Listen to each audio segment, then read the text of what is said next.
Are you looking for a killer landing page design that you can use to improve your conversion rate and generate more leads to grow your business? Then I'll take you through the exact steps I take to build the landing pages our clients use for our CRO agency to generate more leads than they've ever seen before. The first thing you have to do is really nail down the research on your target audience. You need to know better than they what it is that they're looking for. What's the pain point that they're trying to solve? It's your job to match that, or even above that. They should be blown away with what you have to offer. This is the main reason you would get a high conversion rate. Your offer needs to be top notch. You need to offer something that they couldn't have imagined in their wildest dreams. And most likely you're not able to meet that, but it's at least a starting point for where your communication goes. And then you dial down a little bit to make it realistic and match what you have to offer. So it's not about you and your company and what you do, but it's what they want. What do they get out of it? So let's assume you've done this. Then you can start designing your page. Then it's your job to communicate each of these value propositions in the right order and in the right way throughout the page. You don't want to persuade them before they even know what the product is about. You want to first clearly elaborate what the product is, why it's for them, what are the next steps, and throughout that, you want to make sure that they gain the confidence and the safety to do business with you. Especially if you're generating leads, they need to feel certain that you're not abusing their email address and that the solution that they're signing up for is actually what they need. Very important is the copy, the design, and the page anatomy. You need to make sure that throughout the page, you very clearly elaborate on whatever their questions are about. I'll take you through a very well structured page to generate more leads that you can copy exactly for your business. Let's dive right into it. Okay, so here we've got an example of a desktop page for a solar installation company. So what we can see here above the fold directly is that we have a big title, a very long title. Keep your family safe, connected, empowered while the neighborhood goes dark. Of course, here we're targeting the pain point whenever there's an outage in the area and you're relying on the electricity from the municipality. Whether this text is exactly what they think or not, it's a very good example of focusing on actually what they feel, right? I'm not writing about me or my company, it's about them and their feelings that we're trying to solve. We're highlighting here something at the bottom, which allows us to emphasize a certain element in that longer sentence. I wouldn't be too afraid having a long sentence. I know aesthetically it looks uncomfortable, but having a very short 3-word one is just really boring. The page anatomy causes the users to read what's of course higher on the page, but also what's bigger. And all the smaller ones might be skipped through. So if you really want them to read something, make sure it's bigger in the title and make sure you add all the important information there as well.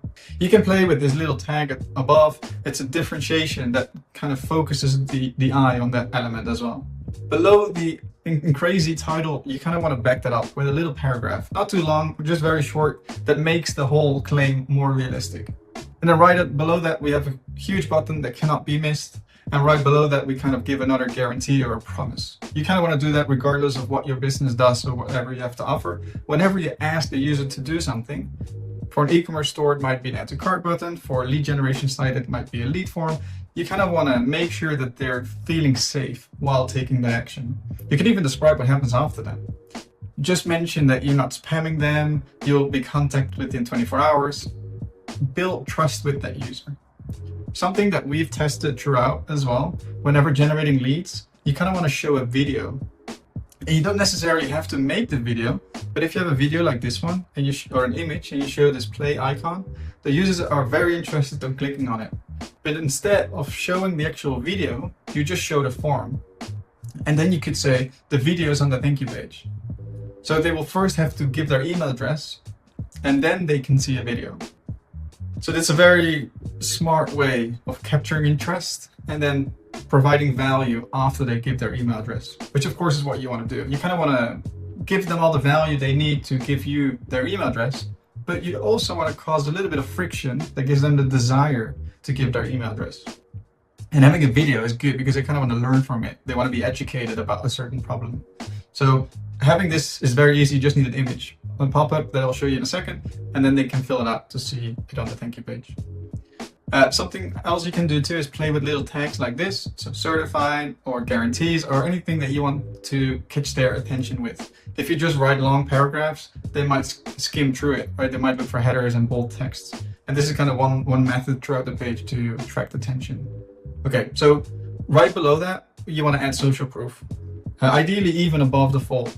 So you want to make sure that the users know that this is a trusted business. There have already been 1,000 customers before them, and this it's a solid business. You can do this in any form, but especially right below or right above the fold, having a few logos or just some scorecards with statistics on how many customers you've served, how many 5-star reviews you got, what Yelp says about you, often is a very simple way of elevating the perceived value. And then the first thing you want to do is talk about the pain point. They clicked the ad that was screaming about their problem, and kind of reiterating that on the landing page is very helpful in two ways. The first one is you're kind of educating them on how your solution solves a problem. And then the second one is you're building trust. You're basically agreeing on the feelings that they have. Here you really want to nail down that research that we did earlier to make sure you're talking about their specific pain points. If you miss the mark, it's useless and they don't feel your solution will solve their problem. So really make sure you're discussing the right problems that they're experiencing. If you do it in a grid like this, or whatever design you apply, it's not necessarily the case of this video, but you want to follow the same structure. Now we've stated the problem, and now we're going to state the solution. So here again, you want to have visuals where you can show how you work, or even a video. These tell much more than just text, and in 2026 you're almost obligated to have interesting visuals. So here we have on one side we got an image. Here again we use that tag to kind of catch attention and to perform, have to elaborate on certain statistics or guarantees. And then we basically describe what that feature is or how that solution will look like. A very smart trick to use as well is to use bullet points. Here we use small icons to kind of show what it's about. But if you put everything in paragraphs, people won't read it. So you should give them the ability to kind of scan through it and understand the complete page within 20 seconds. And you do that by using different organizations of the page, titles, bullet points, pills, whatever it might be. And then you can go on certain features of the product. So here you want to elaborate how your solution kind of competes with all the market out there and why everybody chooses your product. Of course, here you want to repeat again the desired solution that the client is looking for. This is a very slick and I think a nice way of communicating it. Just 3 rows, an image on one side to kind of show what you're talking about, and then that kind of mixing it up to keep it interesting. Here again, we use kind of a little icon and eye catcher, and then the title and then a quick paragraph. And we repeat that throughout this section. Something that really sets you apart is social proof. This is just so important. I don't care how big your brand is, if you're Lamborghini or if you're Procter & Gamble, it just always works. We've tried it many times. The more social proof, the more this really helps to get more leads. And of course, videos are always the best. They're the hardest to get. But if you have those, of course, it really shows that you're legit, you're a real company, and you're trusted to do business with. So in this case, we got a 3-grid images of a video that really shows how a product could be used or unboxed, or how the person comes to install it in this case. But whatever you want the client to know, you can communicate it here in this video. And of course, if your past clients are able to communicate their experience, that's even much better. So instead of letting the user search online for videos and kind of verifying who you are, take the matter in your own hand and show the video on your page. You can choose which videos are the best to show to the user. And then here in this case, you kind of want to make them feel something. So in this case, you want to see how much money they can save. You want to make them feel the outcome. So you're kind of showing an example of what the bill would look like in comparison with what they had before. Of course, this works in this case, but in your scenario, there's always a perceived benefit after using your product. And you want to communicate that very clearly to the audience by just throwing it in there and showing it right in front of them. Assume that they really need to be fed all the little details you want them to know. Don't expect something that you're not certain of. Communicate it. Don't be afraid to have too many elements on your page. Now they're a little bit further down the funnel. They might be comparing you with the market, other competitors, things they've tried in the past, or maybe even living without your solution. So here there's a comparison table that really shows each feature or each benefit that they might get if they use your product compared to anything else that's being offered in the market. So also here, you really want to nail things down.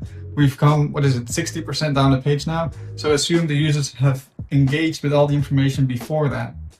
And this is the stage where they're at in their buying funnel. Answer the questions that they're looking for. And in this stage, they're comparing. They've already shown interest, otherwise they would have left already. And then here, there's a little calculator. Every client is different. So in this case, they can kind of move what their bill looks like and see what the outcome for them would be. Of course, this is not always applicable, but it's another nice way to make them feel something, but also to personalize something that's to them, right? If it's a business, they might save a lot more energy than you would have communicated if you would have taken the average. So of course, here we're also improving the perceived value to that potential client. You want them to know what's kind of happening. So here's a very quick 3-step plan that details what happens after that. Why should they leave their email address? And then also, of course, what will happen after that. More reviews, in this case from Google and Yelp, but it could be wherever. At the bottom of the page, you want to make a big call to action again. There's nothing further down below that they really have to go through. So here you just want to make sure that they do either make a decision, they leave, or they click to do the next step. At the end, there might always still be questions not answered. So definitely review the questions that you get while you're on the phone with clients, the emails they've sent in, or perhaps from your customer service representative, and just add all these most asked questions at the bottom of the page. It doesn't really matter how many questions there are here. People who are interested in your product, they will read the whole page. So don't assume that having a short page makes them read more, or having a long page makes people bounce more. That's fine. If people are not interested, they can bounce. But the people who are willing to purchase, they will read all the information that you have to make sure that all their doubts are answered and that they're certain that this product will be for them. The ones that have the biggest pain will go through this process to solve their problems. And the ones that don't really care, they will leave, but it doesn't really matter because they were not interested anyway. And at the end, of course, you have your footer. Throughout the page, you want to make sure you add enough call to actions so that there's always a place for them to click and go to the next step. In this case, we have a pop-up, and this pop-up will basically provide a simple form. The more fields you add, the more users will bounce. So make sure you keep it as short as possible for you to have all the information that you need. If you do get a lot of unqualified leads, of course, it's okay to have a little bit more form fields to make sure that they actually qualify. You can ask them what's your budget, what's your average electricity bill, whatever is relevant to you, to make sure that you can internally sift through all the applications you get. And in that case, sometimes having a longer form also makes them feel that they have to qualify rather than that they will be accepted right away. So it could add a little bit of a perceived value, but in most cases, keep it as short as possible. And in this case, if there's a pop-up, you kind of want to convince them to continue because this is where the money is made. So here at the bottom right, we also have a social proof with a review. We add some other guarantees and information that should make them feel safe. We communicate if there's a step 1 or a step 2, and we share again what's the protocol. Here, another tag, again, a different way than just text to kind of attract the reader that says a 24-hour turnaround, another way to make sure that they're interested in completing. And then you ask them for the information, and then they can secure their blueprint in this case. So even the pop-up, see it as a funnel. They're already at checkout. You kind of want to make sure that they've read everything and they know it's safe to continue. Elevate the perceived value, lower the perceived risk, and that should make the user feel very comfortable converting on your site. I hope this was very helpful. If you want to see more of these breakdowns from different funnels or how you can set up your site to generate more leads, definitely follow along and you can see my next videos on how to do it for you. Thanks a lot and see you in the next one.